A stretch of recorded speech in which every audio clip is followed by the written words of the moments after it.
ನಾಡಿನ ನಾಗರಿಕ ಬಂಧುಗಳಿಗೆ ಹಾಗೂ ವೀಕ್ಷಕ ದೇವರುಗಳಿಗೆ, ಆತ್ಮೀಯ ವೀಕ್ಷಕ ದೇವರುಗಳೇ, SM ನ್ಯೂಸ್ಗೆ ಸ್ವಾಗತವನ್ನ ಕೋರುತ್ತಾ ಇದೀಗ ತಮ್ಮ ಗಮನಕ್ಕೆ ತರುವ ಒಂದು ವಿಶೇಷ ಅಂಶವೇನಪ್ಪಾ ಅಂತಂದ್ರೆ, ಬಹಳ ಕೆಟ್ಟ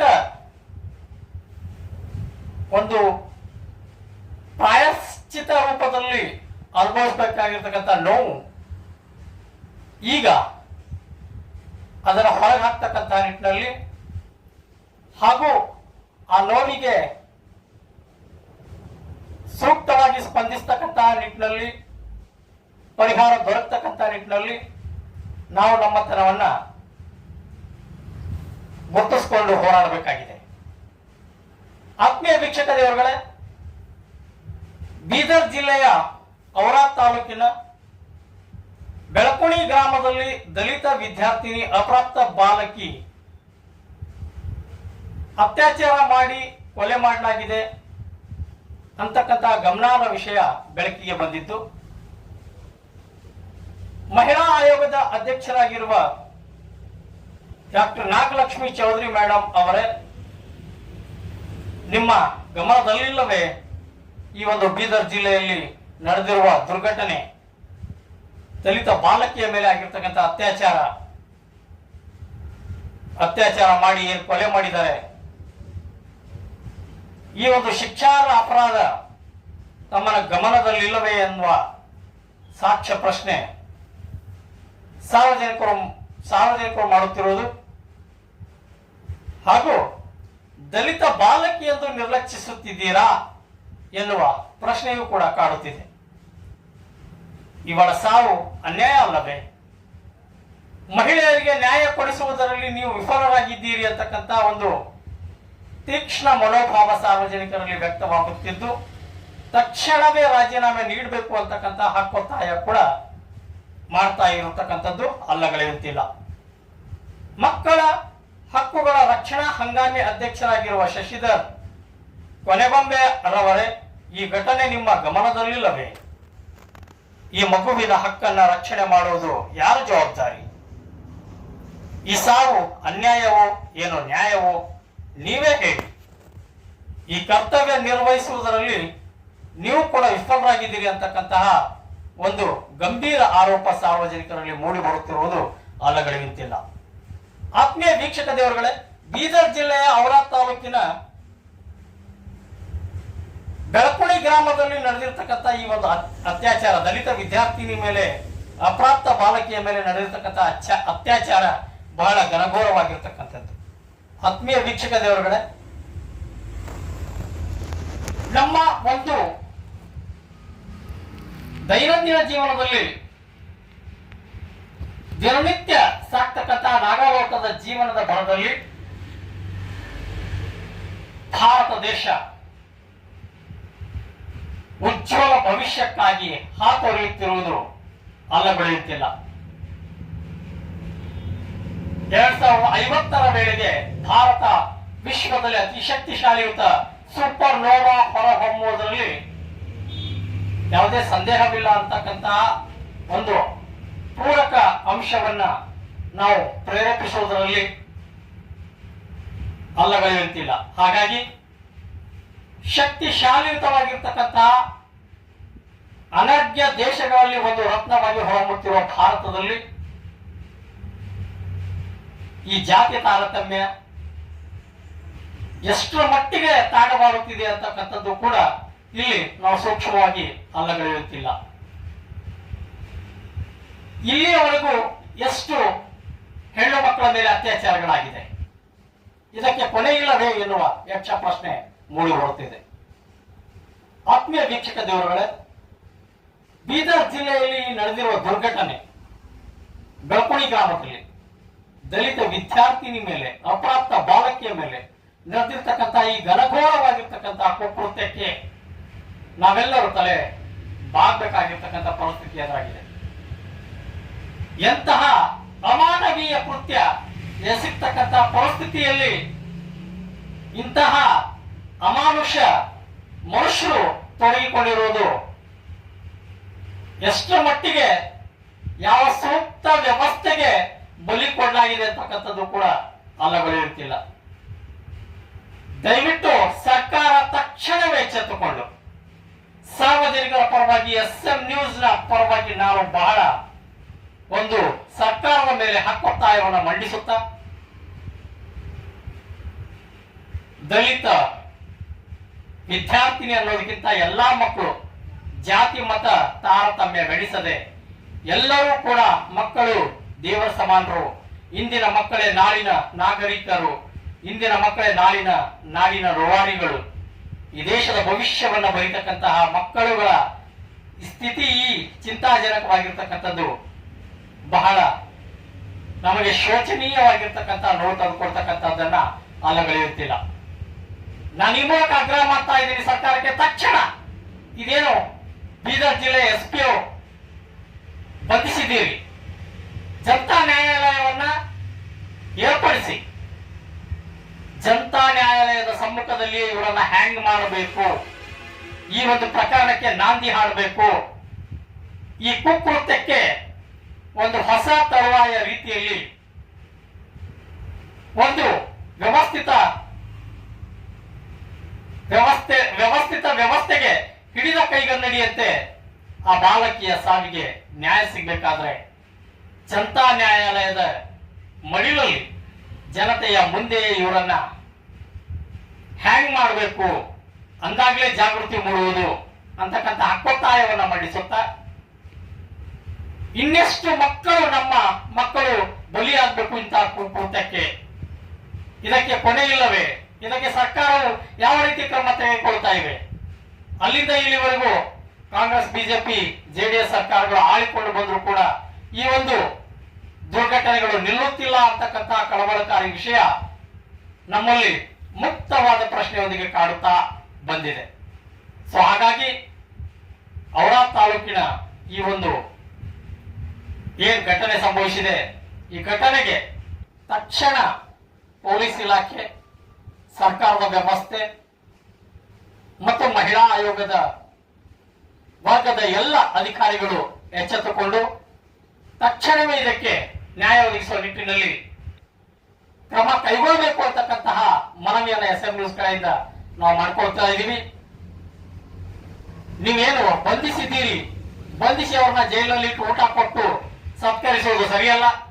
ತಕ್ಷಣವೇ ಘನತೆ ವೆತ್ತ ನ್ಯಾಯಾಲಯ, ದೇಶದ ರಾಜ್ಯದ ಘನತೆ ವೆತ್ತ ನ್ಯಾಯಾಲಯ ಇದರ ಮಧ್ಯ ಪ್ರವೇಶಿಸಿ ಇಂತಹ ಪ್ರಕರಣಗಳಿಗೆ ಶಾಶ್ವತವಾಗಿರ್ತಕ್ಕಂಥ ನಿಟ್ಟಿನಲ್ಲಿ ಪರಿಹಾರಗಳನ್ನ ಕಂಡುಕೊಳ್ಬೇಕಾದ್ರೆ ಜನತಾ ನ್ಯಾಯಾಲಯದ ಮಡಿಲಲ್ಲಿ ಜನತೆಯ ಮುಂದೆ ಹ್ಯಾಂಗ್ ಮಾಡಬೇಕಾಗಿ ನಾನು ಬಹಳ ವಿನಂತಿಯಿಂದ ನಾನು ಕಳಕಳಿಯಿಂದ ಬೇಡಿಕೊಳ್ಳುತ್ತೇನೆ. ಮಕ್ಕಳು ತೀವ್ರ ಸೂಕ್ಷ್ಮಾತಿ ಸೂಕ್ಷ್ಮ ಬಿಳಿ ಹಾಳೆ ಅಂತಿರುವ ದೇವರುಗಳು. ಸೊ ಅಂತಹ ಮಕ್ಕಳ ಮೇಲೆ ಕುಕೃತ್ಯ, ಪೈಶಾಚಿಕ ಕೃತ್ಯ ಎಸಗಿರುವುದು ಎಷ್ಟರ ಮಟ್ಟಿಗೆ ಸರಿ ಹಾಗೂ ನಮ್ಮ ದೌರ್ಭಾಗ್ಯ ಅಂತಕ್ಕಂಥದ್ದನ್ನು ನಾನಿಲ್ಲಿ ಸ್ಪಷ್ಟವಾಗಿ ಸಂದೇಶವನ್ನು ನೀಡುತ್ತಾ, ದಯವಿಟ್ಟು ಬೀದರ್ ಜಿಲ್ಲೆ ಎಲ್ಲ ಅಧಿಕಾರಿಗಳು ಎಚ್ಚೆತ್ತುಕೊಂಡು ಹಾಗೂ ಸರ್ಕಾರವು ಮಧ್ಯಪ್ರವೇಶಿಸಿ, ಘನತೆ ಮತ್ತೆ ನ್ಯಾಯಾಲಯ ಮಧ್ಯಪ್ರವೇಶಿಸಿ ಈ ಒಂದು ಪೈಶಾಚಿಕ ಕೃತ್ಯವನ್ನ ಬೆಸಗಿರ್ತಕ್ಕಂತಹ ಎಲ್ಲ ಕಿಡಿಗೇಡಿಗಳನ್ನ ಅಮಾನುಷವಾಗಿ ಜನತಾ ನ್ಯಾಯಾಲಯದ ಮಧ್ಯ ಗಲ್ಲಿಗೆ ಇರಿಸಬೇಕು ಅಂತಕ್ಕಂತಹ ಒಂದು ವಾದವನ್ನು ಮಂಡಿಸುತ್ತಾ ಈ ಒಂದು ಮಗುವಿಗೆ ನ್ಯಾಯ ದೊರಕಿಸಿಕೊಳ್ಬೇಕು ಅಂತಕ್ಕಂತಹ ಕಳಕಳಿಯ ಮನವಿಯೊಂದಿಗೆ SM ನ್ಯೂಸ್ ತಮ್ಮೊಂದಿಗೆ ಸದಾ ನಿರತವಾಗಿರಲಿದೆ ಅಂತಕ್ಕಂತಹ ಮಹತ್ವಾಕಾಂಕ್ಷೆಯ ಮಾತನ್ನ ಪ್ರಚುರಪಡಿಸುತ್ತಾ ಈ ಮೂಲಕ ಆ ದಲಿತ ಅಪ್ರಾಪ್ತ ಮಗುವಿಗೆ ನಾನು ಭಾವಪೂರ್ಣ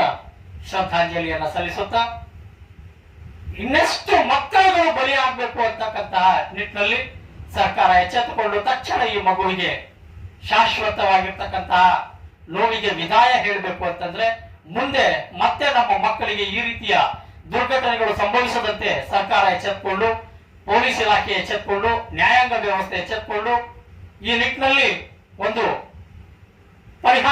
ವ್ಯವಸ್ಥಿತವಾಗಿರ್ತಕ್ಕಂಥ ಪರಿಹಾರವನ್ನ ಕಲ್ಪಿಸಿಕೊಡೋ ನಿಟ್ಟಿನಲ್ಲಿ ಹೆಜ್ಜೆ ಹಾಕಬೇಕು ಅಂತಕ್ಕಂಥ ಕಳಕಳಿಯ ಮನವಿಯೊಂದಿಗೆ ಸದಾ ನಿಮ್ಮೊಂದಿಗೆ SM ನ್ಯೂಸ್. ಧನ್ಯವಾದಗಳು.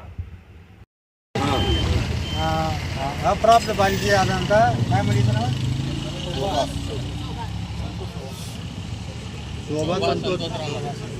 ಶೋಭಾ ಸಂತೋಷ್ ರಾನಡೆ. ಈ ಹುಡುಗಿ 4 ದಿವಸ ಹಿಂದೆ ಯಾರು ಲಖನ್ ಅಂತಿದ್ದಾನಲ್ಲ ಅವ ಕೋಚ್ ಅಂತ ಹೇಳ್ತಾ ಇದ್ದಾನೆ ಸ್ವಂತಿಗೆ. ಅವ ಏನು ಗೌರ್ಮೆಂಟ್ಲಿನ ಕೋಚ್ ಇಲ್ಲ, ಅಥವಾ ಅವರಿಗೆ ಕುಸ್ತಿ ಆಡೋದು ಅಥವಾ ಕಬಡ್ಡಿ ಆಡೋದು ಏನು ಟ್ರೈನಿಂಗ್ ಕೊಟ್ಟವಂತ ಇಲ್ಲ. ಈ ಎಲ್ಲ ಈ ಜನರಿಗೆ ಏನು ಮೋಸ ಮಾಡಿ ನಿಮ್ಮ ಹುಡುಗಿಗೆ ನಾನು ಕೋಚ್ ಇದು ಕಬಡ್ಡಿ ಕಲಿಸ್ತಾ ಇದ್ದೀನಿ, ಕುಸ್ತಿ ಕಲಿಸ್ತಾ ಇದ್ದೀನಿ ಅಂತ ಕಸಿ ಮನೇಲಿಂದ ಒಯ್ದಿದ್ದಾನ. ಜೊತೆಗೆ ಇವರಿಗೆ ದುಡ್ಡು ಕೇಳಿದಾನ. ಆದರೂ ಬಡ ಮಕ್ಕಳು ಏನು ಮಾಡಿದ್ರೆ ಎಷ್ಟು ಸಾವಿರ ದುಡ್ಡು ಕೊಟ್ಟಿದ್ವಿ 60,000 ರೂಪಾಯಿ ಕೊಟ್ಟಿದ್ದಾರೆ. ಜೊತೆಗೆ ಮತ್ತು ಮೊನ್ನೆ ತೊಗರಿ ಮಾಡನು 1,000 ರೂಪಾಯಿ ಅವನ ಅಕೌಂಟಿಗೆ ಹಾಕಿದ್ದಾರೆ. ಆದ್ರೂ ಇಷ್ಟು ತೊಗೊಂಡು ಹೋಗಿ ಆ ಹುಡುಗಿಗೆ ಯಾರು ತಾಯಿ ತಂದೆ ಮನ್ಯಾಗ ಇರಲ್ ಬಿಟ್ಟಿಗೆ ಒಬ್ಬನೇ ಬಂದ ಹುಡುಗಿಗೆ ಜಬರ್ದಸ್ತಿ ಮಾಡಿ ಇವ ತೊಗೊಂಡು ಬಂದಿದ್ದ, ಅವ್ರ ತೊಗೊಂಡು ಬಂದಿದ್ದಾನೆ. ತೊಗೊಂಡು ಬಂದ ನಂತರ ಹುಡುಗಿಗೆ ನಿಮ್ಮ ಹುಡುಗಿ ಕೈ ಮುರಿದಿದೆ ಅಂತ ಹೇಳ್ತಾ ಇದ್ದಾನೆ. ಆ ಬಿಲ್ಡಿಂಗ್ ಹೆಸರು ಪಾಂಡುರಂಗ ಪಾಟೀಲ್ ಅಂತ ಹೇಳ್ತಾ ಇದ್ದಾನೆ.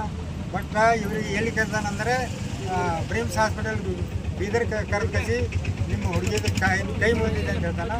ಬಟ್ ಇವ್ರಿಗೆ ಬಂದ ತಕ್ಷಣ ನೋಡಿದಾಗ ಅಲ್ಲಿ ಆ ಹುಡುಗಿ ಜೀವಂತ ಇರಲಿಲ್ಲ. ಸೊ ಇಲ್ಲಿ ಎಲ್ಲ ಮೆಡಿಕಲ್ ಆಫೀಸರ್ಸ್ ಪೊಲೀಸರಿಗೆಲ್ಲ ಇನ್ವಾಲ್ವ್ ಈ ಕೇಸ್ನಲ್ಲಿದ್ದಾರೆ. ಈ ಕೇಸನ್ನು ಹಶಾಪ್ ಮಾಡ್ಲಿಕ್ಕೆ ಪ್ರಯತ್ನ ಮಾಡಿದ್ದಾರೆ. ಆ ಥರ ಇವರು UDR ಅನ್ನು ರಿಜಿಸ್ಟರ್ ಮಾಡಿ ಈ ಹಣವನ್ನು ಮುಚ್ಚಿ ಹಾಕ್ಲಿಕ್ಕೆ ಪ್ರಯತ್ನ ಮಾಡ್ತಾ ಇದ್ದಾರೆ. ಅದಕ್ಕೆ SP ಸಾಹೇಬರು ಇದ್ರ ಜಿಮ್ಮೆದಾರಿ ತಗೊಂಡಿದ್ದಾರೆ. ಆ ಜಿಮ್ಮೆದಾರಿ ಈಗ ವರಿಷ್ಠ ಅಧಿಕಾರಿ ಇದ್ದಾರೆ, ಅವ್ರ ಮೇಲೆ ವಿಶ್ವಾಸ ಇಟ್ಟು ನಾವು ಈ ಇಂಪಾರ್ಷಿಯಲ್ ಇನ್ಕ್ವೈರಿ ಮಾಡಿ ಈ ಎಲ್ಲ ಏನು 5 ಜನ ಇದರ ಶಾಮೀಲಿದ್ದಾರೆ ಈ ಜನರಿಗೆ ಮ್ಯಾಕ್ಸಿಮಮ್ ಪನಿಷ್ಮೆಂಟ್ ಆಗಬೇಕಂತ ನಾ ಸರ್ಕಾರಕ್ಕೆ ಒತ್ತಾಯ ಟೈಮ್ನಲ್ಲಿ ಅವರೇ ಬಿನಾ ಡ್ರೆಸ್ ಮಫ್ತಿದಾಗ ಹೋಗಿ ಎನ್ಕ್ವೈರಿ ಮಾಡ್ಕೊಂಡು ಬಂದಿದ್ದಾರೆ ಸರ್. ಮತ್ತು ಇವರು ಫಸ್ಟ್ FIR ಆಗಿದ ನಂತರ ಮತ್ತು ಪೋಕ್ಸೋ ಲೆಕ್ಕದಾಗೂ ಇನ್ವೆಸ್ಟಿಗೇಷನ್ ಮಾಡಿ ಸರ್. ಫಾರೆನ್ಸಿಕ್ ಡಾಕ್ಟ್ರು ಮತ್ತು ಲೇಡೀಸ್ ಡಾಕ್ಟ್ರು ಸರ್, ಇಬ್ಬರು ಡಾಕ್ಟ್ರಿನಿಂದ ಪೋಸ್ಟ್ ಮಾರ್ಟಮ್ ಆಗಿದೆ ಸರ್. ಅದಾದ ನಂತರ 1006 FIR ಆಗಿದೆ ಸರ್, ಆತ್ಮಹತ್ಯೆ ಪ್ರತಿಭಟನೆ. ಮತ್ತು ಇವರೆಲ್ಲ ಬಂದು ಮತ್ತೆ ಕೊಟ್ಟಿದ ನಂತರ ಮತ್ತು ಮರ್ಡ್ರು ವಿತ್ ಪೋಕ್ಸೋ ವಿತ್ ಮತ್ತಿದು ಸರ್ ಕನ್ಸೆಂಟ್ ಇದು ಸರ್ ಅವ್ರಿಗೆ ಪ್ರಚೋದನೆ ಕೊಟ್ಟಿದ್ದು ಸರ್. ಮತ್ತು ಅವರ ಇಲ್ಲಿಗಲ್ ಆಗಿ ಇಟ್ಕೊಂಡಿದ್ದು ಬಗ್ಗೆನೂ ಬರೋದಿಲ್ಲ ಸರ್. 100% ಆಗಿದೆ ಸರ್. ಈಗ ಆಲ್ರೆಡಿ ಅವನು ಜುಡಿಷಿಯಲ್ ಕಸ್ಟಡಿದಾಗಿದ್ದಾನೆ ಸರ್. ಮತ್ತು ಪೋಕ್ಸೋ ಲೆಕ್ಕದಾಗೂ ನಾವು ಫಾರೆನ್ಸಿಕ್ ಮಾಡ್ಕೊಂಡಿವಿ ಸರ್. ಲೈಕ್ ರೇಪ್ ಆದ್ರೂ ಯಾವ ರೀತಿ ನಾವು ಈ ಆರ್ಟಿಕಲ್ಸ್ ಕಲೆಕ್ಟ್ ಮಾಡ್ಕೋಬೇಕು ಅದನ್ನು ಮಾಡ್ಕೊಂಡಿವಿ ಸರ್. ಯಾಕೆಂದ್ರೆ ವಿಸ್ರಾನು ಕಲೆಕ್ಟ್ ಮಾಡಿವಿ ಸರ್. ಕಿಡ್ನಿದಲ್ಲಿ ಪಾರ್ಟ್ಸ್ ಆಗಿರ್ಬೋದು ಮತ್ತು ಲಿವರ್ ಪಾರ್ಟ್ಸ್ ಆಗಿರ್ಬೋದು, ಅದನ್ನು ಆಲ್ರೆಡಿ ವಿತಿನ್ ಎ ಟೂ ಡೇಸ್ನಲ್ಲಿ ನಾವು FSL ಕಳಿಸ್ತೀವಿ ಸರ್ ಗುಲ್ಬರ್ಗ ಸರ್. ಮತ್ತು ಸರ್ ಈಗ ಯಾರು ಆರೋಪಿ ಇದ್ದಾರೆ ಸರ್, ಒಂದು ಬ್ರೈನ್ ಮ್ಯಾಪಿಂಗ್ ಸಲುವಾಗಿ ಸರ್ ಅದಕ್ಕೆ ಇದು ಮಾಡಿ ಸರ್ ಕೋರ್ಟಿಗೆ ರಿಕ್ವೆಸ್ಟ್ ಕಳಿಸಿ ಸರ್, ಪರ್ಮಿಷನ್ ಸಲುವಾಗಿ ಕೊಟ್ಟಿವಿ ಸರ್. ಅದನ್ನು 100% ಮಾಡಿದ್ದೀವಿ ಸರ್. ನೋಡ್ರಿ ಇನ್ಕ್ವೈರಿ ಆಗ್ಬೇಕು ಕರೆಕ್ಟ್ ಸರ್. ಸರ್ ಈಗ ನಂದು ಇನ್ಕ್ವೈರಿ ಆಯ್ತು ಸರ್. CPI ಸರ್ ಈಗ ಇನ್ವೆಸ್ಟಿಗೇಷನ್ ಮಾಡ್ತಾ ಇದ್ದಾರೆ ಸರ್. SP ಸರ್ ಈ ಕೇಸ್ನಲ್ಲಿ ಬಹಳ ತುಂಬ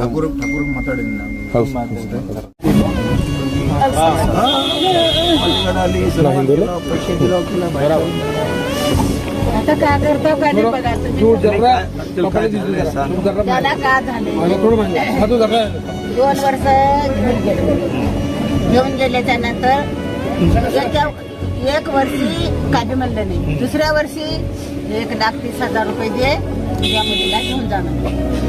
मग पोरगी पळून आल्यावर तसं म्हणलं. मग हिच्या आईला का म्हणली तिनं, मम्मी आपल्याजवळ पैसे नाहीत.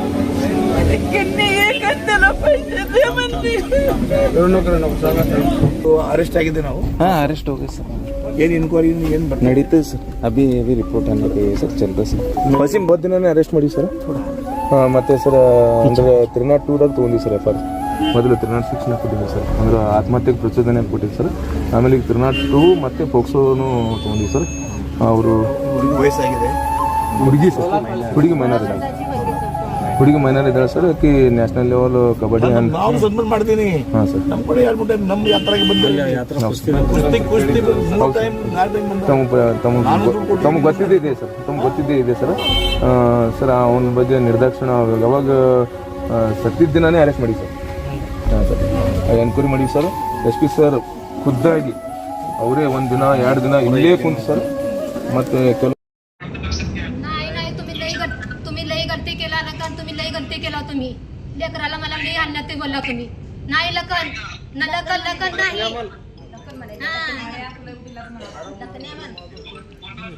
हा तुम्ही लई त्रास कोणी हे केला लेकराला लई त्रास केला तुम्ही हा लई त्रास केला ಮಾಡಿಯಲ್ಲಿ ದಾಖಲಿಸಬೇಕು ಪ್ರಕರಣ ವಿಶೇಷ ತನಿಖಾ ಅಧಿಕಾರಿ ನೇಮಿಸಬೇಕು ಅಪ್ರಾಪ್ತ ಬಾಲಿಕೆಯ ಮೇಲಿನ ಲೈಂಗಿಕ ದೌರ್ಜನ್ಯ ಕಾನೂನು ಮಾನಸಿಕ ವಿಷಯ ಎಲ್ಲ ಆಯಾಮಗಳನ್ನು ತನಿಖೆ ಮಾಡಬೇಕು ಆರೋಪಿಯ ಮೆದುಳು ಪರೀಕ್ಷೆಯನ್ನು ಮಾಡಬೇಕು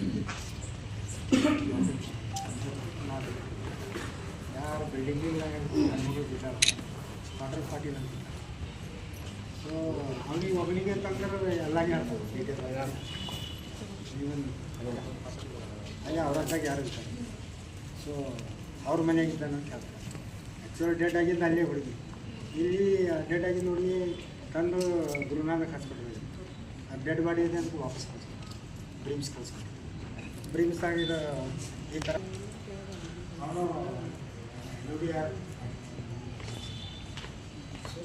ಇದ್ದಾರೆ ನಾವು ಓಪನ್ ಆಗಿ ಹೇಳ್ತಾ ಇದ್ದೀವಿ ಯಾಕಂದ್ರೆ ನನಗೆ 50 ವರ್ಷ ಮೇಲೆ ಪೊಲೀಸ್ ಅನುಭವ ಈಗ ಏನಾಗ್ತಾ ಇದೆ ಅಂತ ಹೇಳೋದು ನಮ್ಮಲ್ಲಿ 2 ಗುರುತಾರೆ ಒಂದು ಇದು ಪ್ರಕರಣವನ್ನು ಮುಚ್ಚಿ ಹಾಕಬೇಕು ಒಂದು ತನಿಖೆ ಹಾಕಿಸಿ ಯಾರು ನಿಜವಾಗಿ ಅಪರಾಧಿ ಸೊ ಪೀಡಿತರ ಕುಟುಂಬಕ್ಕೆ ಸೂಕ್ತ ಭದ್ರತೆ ಯಾಕಂದ್ರೆ ಥ್ರೆಟ್ ಆಗ್ತಾ ಇದೆ ಯಾಕೆ ಆಗ್ತಾ ಇದೆ ಅಂದ್ರೆ ಒಂದರ ಅವ್ರ ಫಾದರ್ ಕ್ರಿಮಿನಲ್ ಹುಡುಗನೇನು ಫಾದರ್ ಇಲ್ಲ ಕ್ರಿಮಿನಲ್ ಇದ್ದಾನೆ ಕಳ್ಳರು ಇದ್ದಾನೆ ಅವರ ತಾಲೂಕನೇ ಫೇಮಸ್ ಅದ ಸೊ ಆ ಥ್ರೆಟ್ ಮಾಡೋರಿಗೆ ಪ್ರೊಟೆಕ್ಷನ್ ಕೊಡಬೇಕು